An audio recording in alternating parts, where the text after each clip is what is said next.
cấn quá kịch tính. Con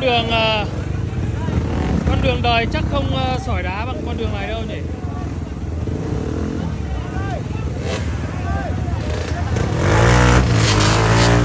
Người vui vui.